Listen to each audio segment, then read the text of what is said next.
वफाकी हुकूमत कभी कोई प्रोजेक्ट कराची में लेकर नहीं आई। ये लोग वफाक से आकर कराची में मगरमच्छ के आंसू बहाते हैं। सिंध के वजीर बल्दियात नासिर हुसैन शाह की वफाक पर कड़ी तनकीद। मजीद कहा कि कुछ दिन बाद सूबों का शोशा छोड़ दिया जाता है। 4 सूबे संभलते नहीं, 12 सूबों की बात कर रही हैं। मीडिया टॉक में मुर्तज़ा वहाब ने भी उनका खूब साथ दिया।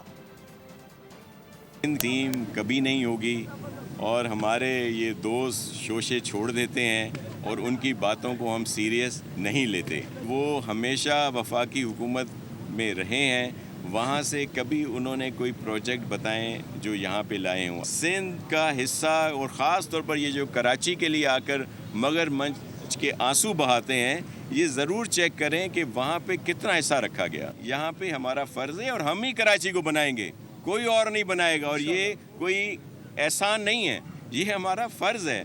मवाजना करें कि पहले हमारे आने से पहले क्या हाल था, KMC का क्या हाल था, इदारों का, और आज हाल क्या है।